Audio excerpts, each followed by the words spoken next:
And now it's time for a little thing we like to call The World's Gone Mad.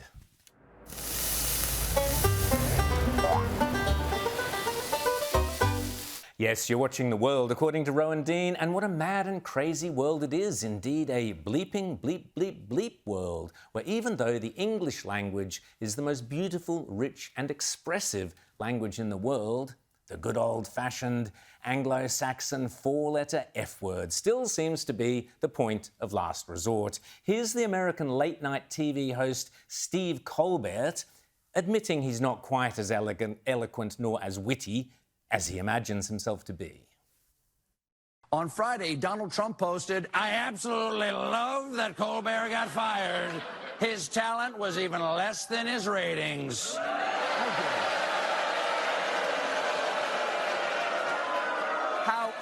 How dare you, sir? Would an untalented man be able to compose the following satirical witticism? Go yourself. Still, not to be outdone, one of Mr. Colbert's colleagues, the equally unfunny Jon Stewart, decided to put Mr. Colbert's words to music.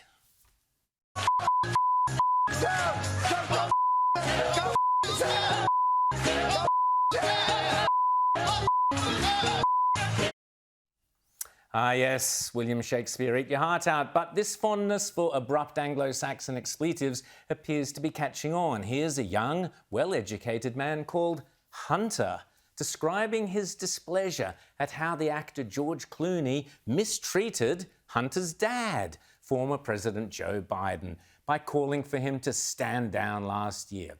Listen to the poignant use of the Queen's English. Number one, I agree with Quentin Tarantino.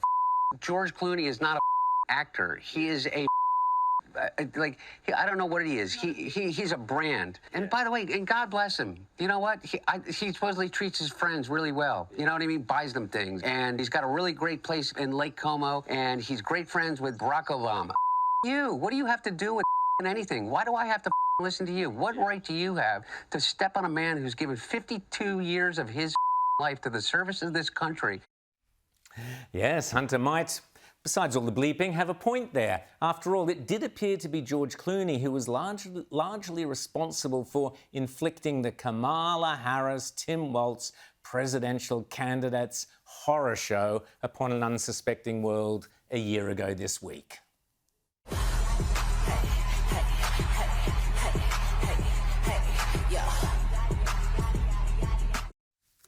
Astonishingly, even the twerking Megan Thee Stallion couldn't save Kamala Harris's campaign.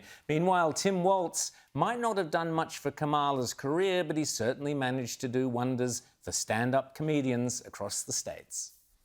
They brought him in, did you know, to appeal to straight white men? They're like, we need somebody to get that masculine, toxic, resting January 6th face vote. And they're like, bring out Tim. He's like... Ah, yes, Tim Walz, who can forget him? But one must ask, who on earth will the Democrats put up at the next election? Could they do any worse than cackling Kamala? Miranda Devine thinks they've found someone else. Hunter Biden is really all about himself. And so I actually think that this is his audition to run for president in 2028. Heaven help us, President Hunter Biden. That seriously is the stuff of nightmares. Who do you think washes your dishes? Who do you think does your garden? Who do you think is here by the sheer just grit and will? Hang on. Who does that remind me of? Oh, yeah, I remember. This language, he just complicates it so much, you know? Yes, who can forget former Australian Prime Minister Kevin Rudd, now Australia's worst ever ambassador to the US, struggling to control his anger management issues. Still, lefties venting their impotent and incoherent rage by yelling their heads off has a long and noble history. Last chance to let it all out. Anything you're holding on to, this is your opportunity. Going in 3, 2, 1.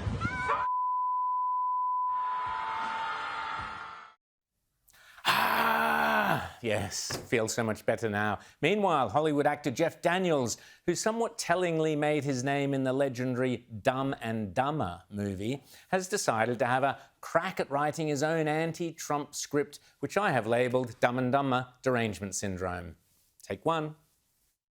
I mean, nobody has great things to say about politicians. They never have. Go back to Mark Twain. But ideally, we're supposed to elect the best of us, not the worst of us.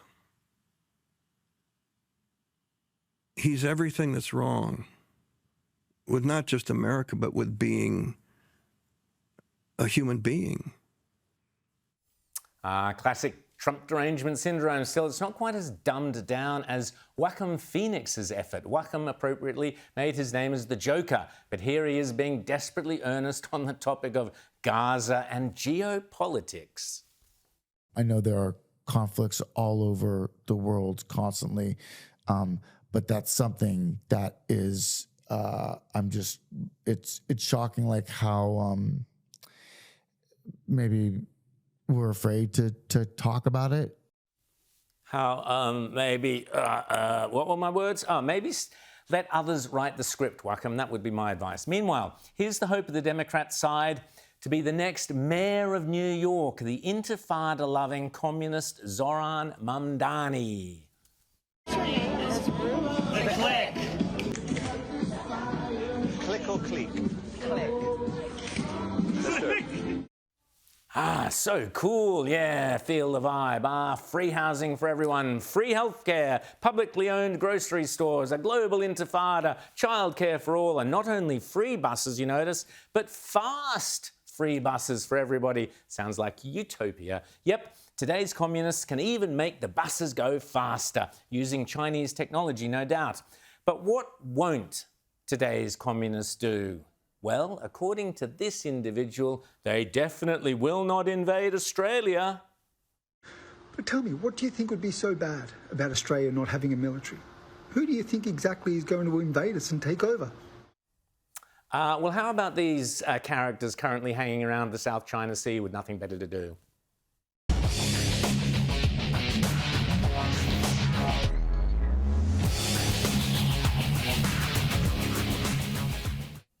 Definitely not interested in invading Australia. Still, over in Ireland, they don't need to worry about communists invading. They've already taken over the education system.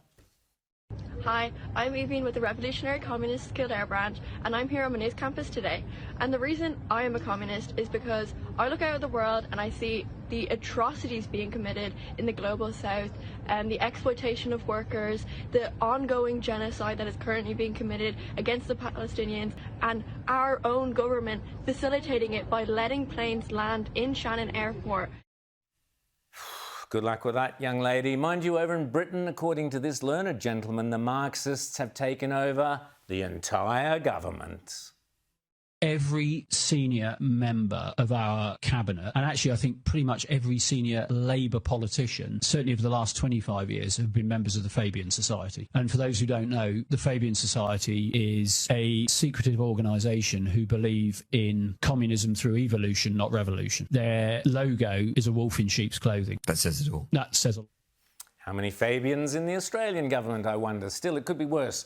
We now learn that Barack Obama, said by many to have neo-Marxist leanings in his youth, was allegedly involved in a treasonous plot to overthrow President Trump's first administration. Here's the Director of National Intelligence, Tulsi Gabbard, spelling it out. Maria, the implications of this are frankly nothing short of historic.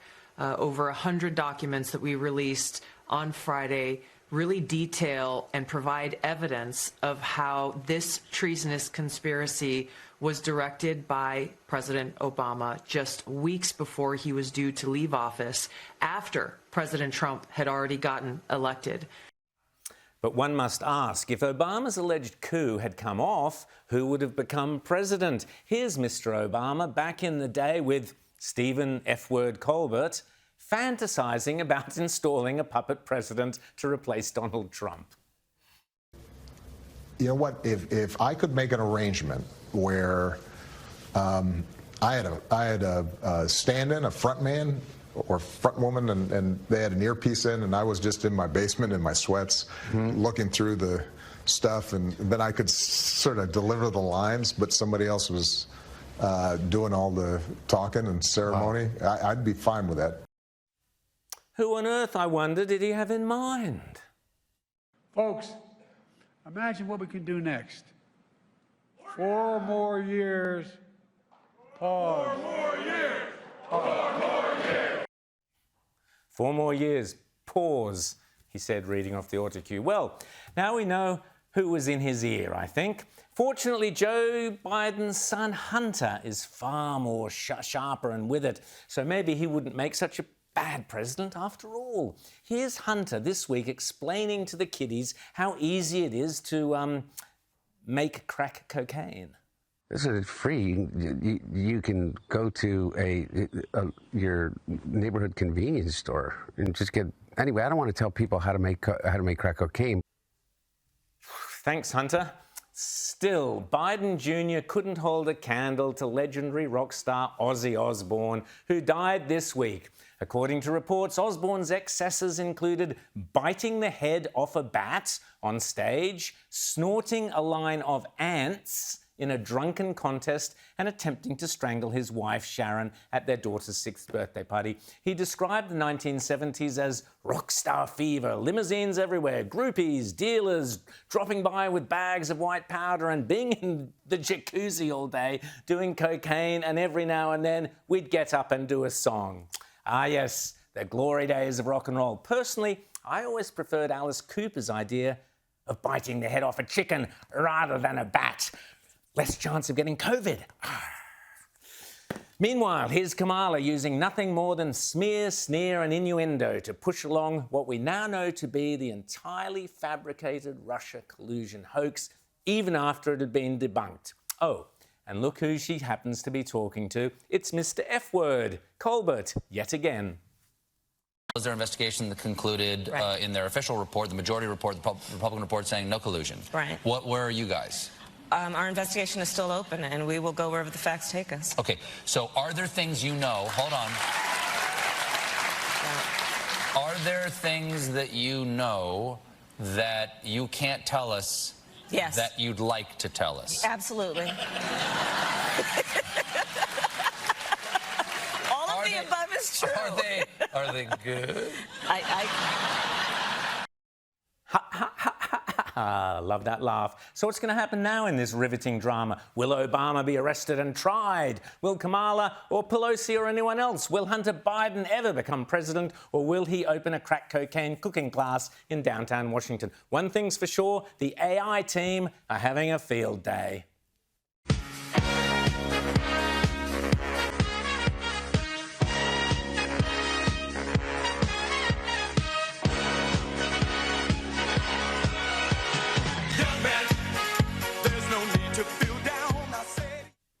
And yes, it may be a mad and crazy world, but it's about to get a whole lot crazier.